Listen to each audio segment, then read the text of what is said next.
Thank you, my friends.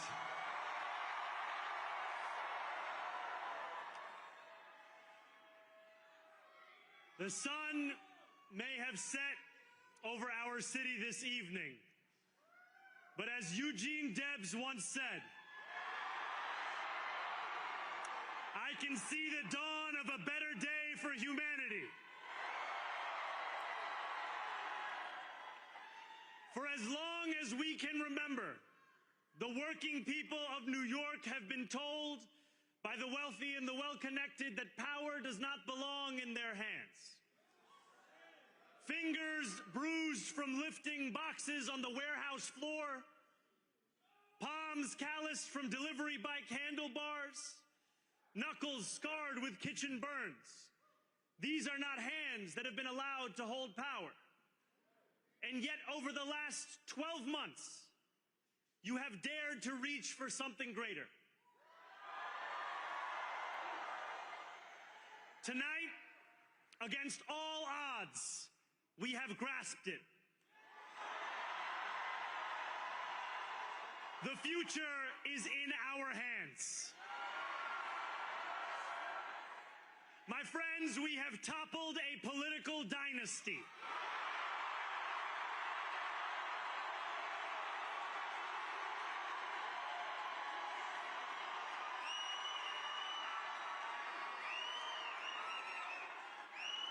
I wish Andrew Cuomo only the best in private life.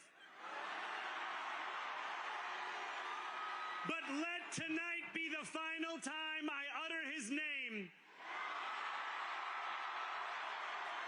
as we turn the page on a politics that abandons the many and answers only to the few.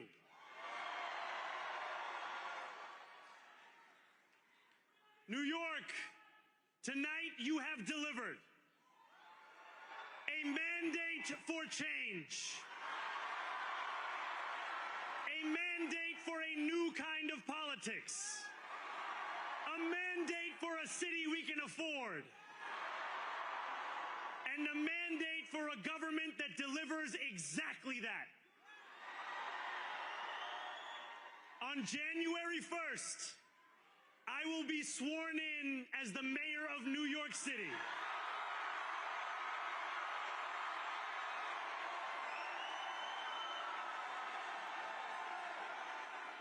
And that is because of you. So before I say anything else, I must say this. Thank you. Thank you to the next generation of New Yorkers who refuse to accept that the promise of a better future was a relic of the past. You showed that when politics speaks to you without condescension, we can usher in a new era of leadership. We will fight for you because we are you. Or as we say on Steinway, ana minkum wa ilaykum.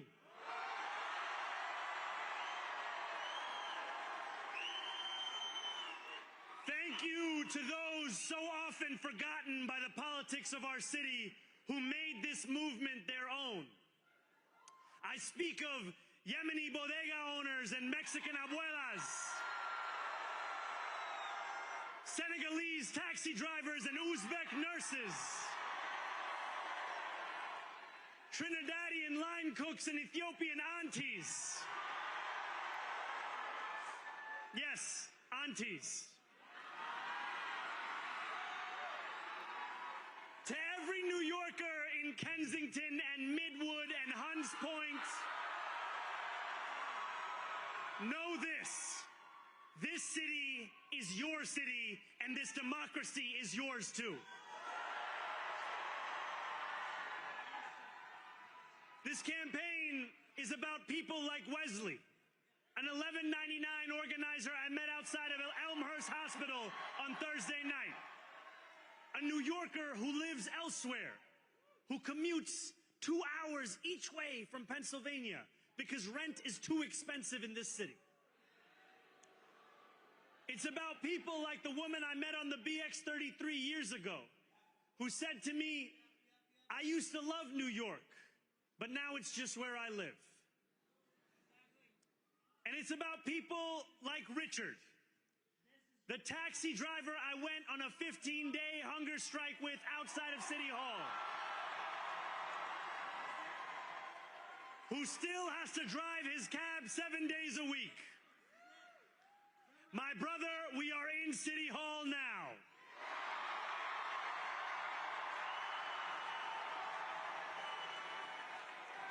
This victory is for all of them, and it's for all of you. The more than 100,000 volunteers who built this campaign into an unstoppable force. Because of you, we will make this city one that working people can love and live in again. With every door knocked, every petition signature earned, and every hard-earned conversation, you eroded the cynicism that has come to define our politics. Now, I know that I have asked for much from you over this last year.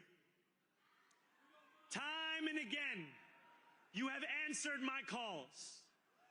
But I have one final request. New York City, breathe this moment in. We have held our breath for longer than we know. We have held it in anticipation of defeat. Held it because the air has been knocked out of our lungs too many times to count. Held it because we cannot afford to exhale. Thanks to all of those who sacrificed so much, we are breathing in the air of a city that has been reborn.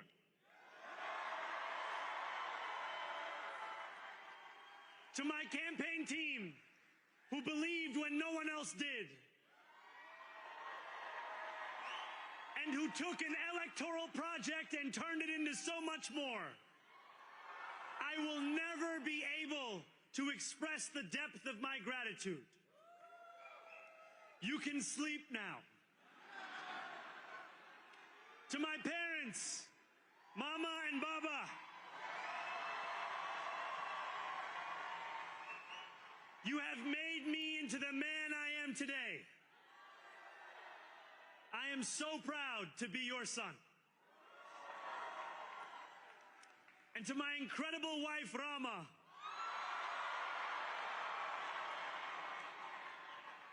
Hayati, there is no one I would rather have by my side in this moment and in every moment. To every New Yorker, whether you voted for me, for one of my opponents, or felt too disappointed by politics to vote at all, thank you for the opportunity to prove myself worthy of your trust. I will wake each morning with a singular purpose: to make this city better for you than it was the day before. There are many who thought this day would never come, who feared that we would be condemned only to a future of less, with every election consigning us simply to more of the same. And there are others who see politics today as too cruel for the flame of hope to still burn. New York, we have answered those fears. Tonight we have spoken in a clear voice. Hope is alive. Hope is a decision that tens of thousands of New Yorkers made day after day, volunteer shift after volunteer shift, despite attack ad after attack ad. More than 1 million of us stood in our churches, in gymnasiums, in community centers, as we filled in the ledger of democracy. And while we cast our ballots alone, we chose hope together. Hope over tyranny. Hope over big money and small ideas. Hope over despair. We won because New Yorkers allowed themselves to hope that the impossible could be made possible. And we won because we insisted that no longer would politics be something that is done to us. Now it is something that we do.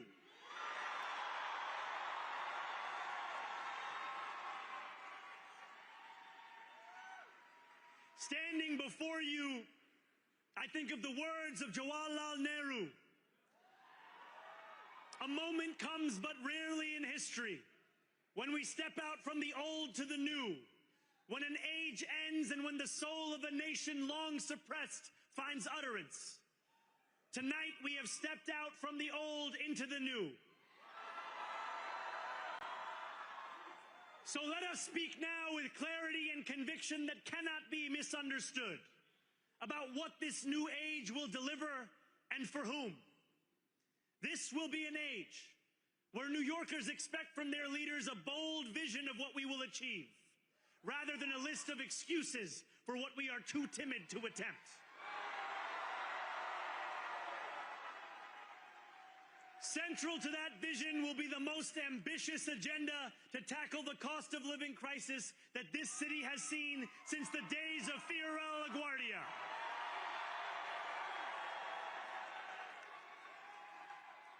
An agenda that will freeze the rents for more than 2 million rent-stabilized tenants. Make buses fast and free. And deliver universal child care across our city. Years from now, may our only regret be that this day took so long to come. This new age will be one of relentless improvement. We will hire thousands more teachers. We will cut waste from a bloated bureaucracy. We will work tirelessly to make lights shine again in the hallways of NYCHA developments where they have long flickered. Safety and justice will go hand in hand as we work with police officers to reduce crime and create a department of community safety that tackles the mental health crisis and homelessness crises head on.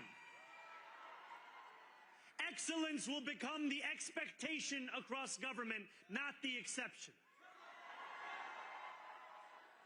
In this new age we make for ourselves, we will refuse to allow those who traffic in division and hate to pit us against one another.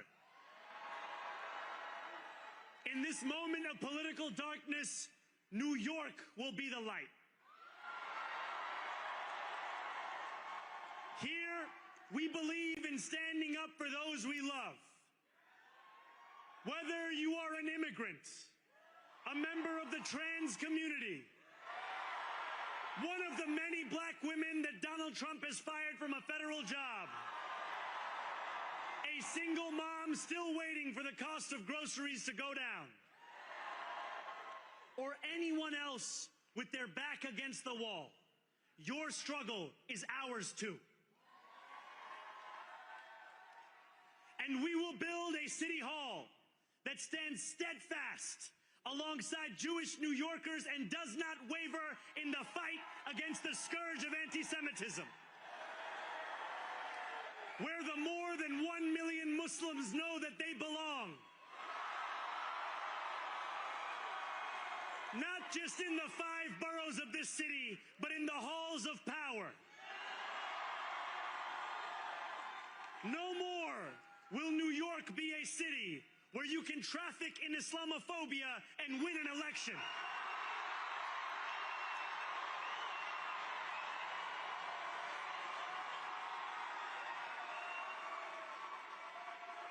This new age will be defined by a competence and a compassion that have too long been placed at odds with one another.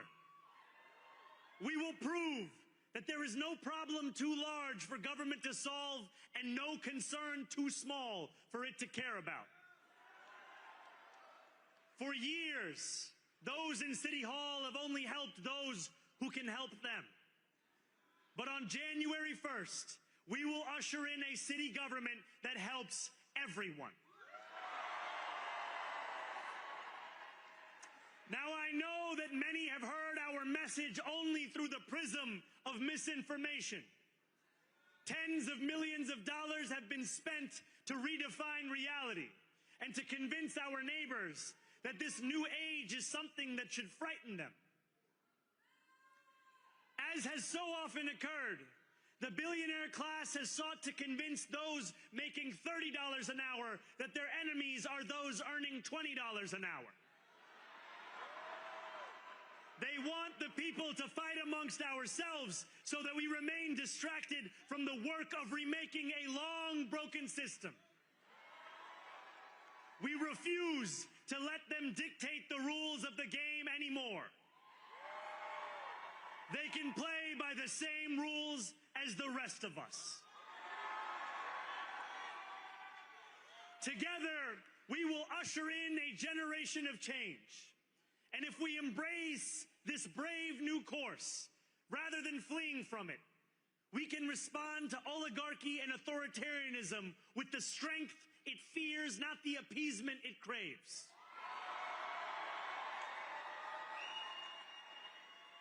After all, if anyone can show a nation betrayed by Donald Trump how to defeat him, it is the city that gave rise to him.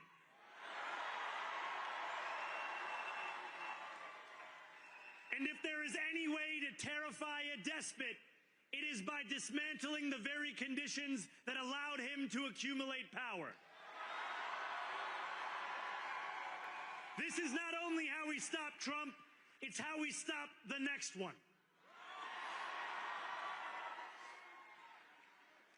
So Donald Trump, since I know you're watching, I have 4 words for you. Turn the volume up.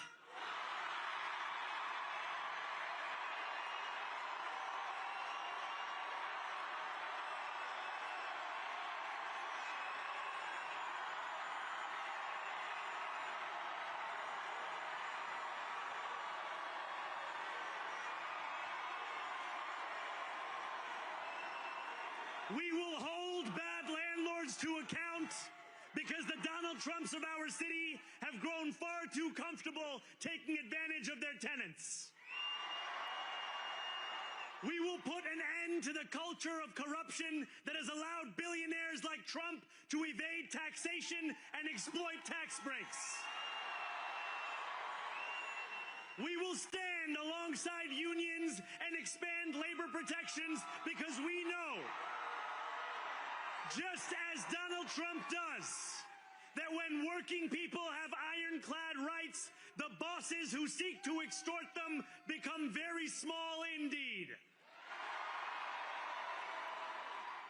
New York will remain a city of immigrants, a city built by immigrants, powered by immigrants, and as of tonight, led by an immigrant.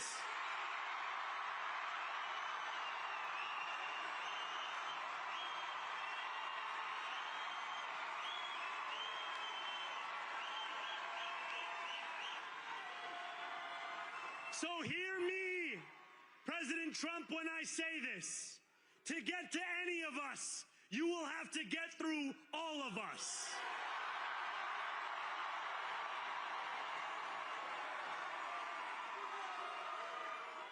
When we enter City Hall in 58 days, expectations will be high.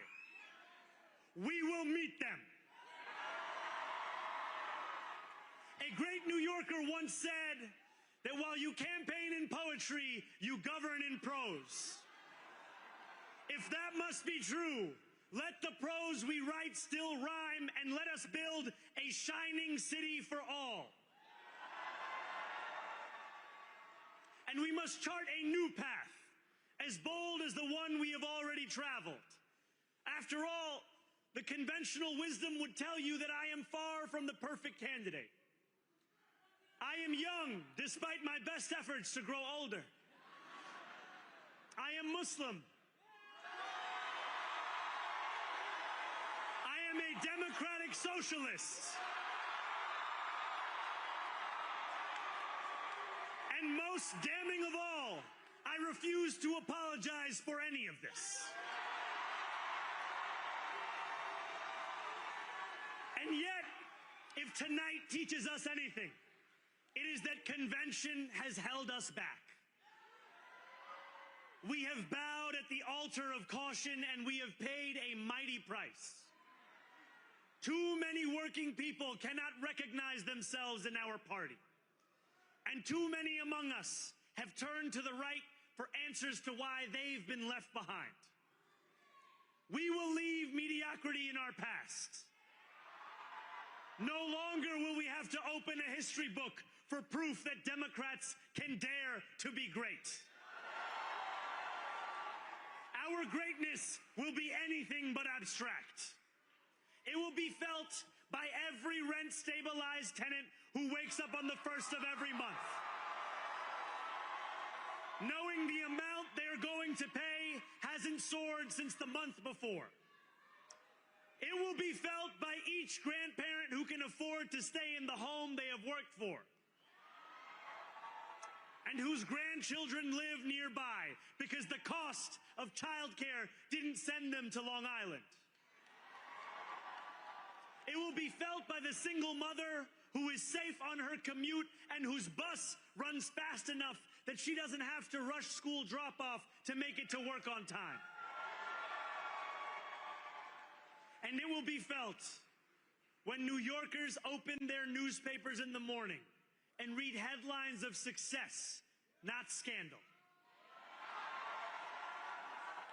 Most of all, it will be felt by each New Yorker when the city they love finally loves them back.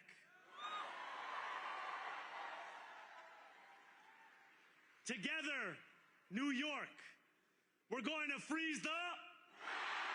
Together, New York, we're going to make buses fast and... Together, New York, we're going to deliver universal...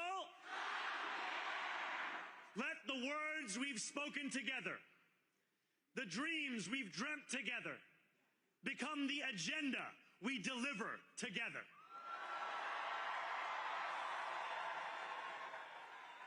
New York, this power, it's yours. This city belongs to you. Thank you.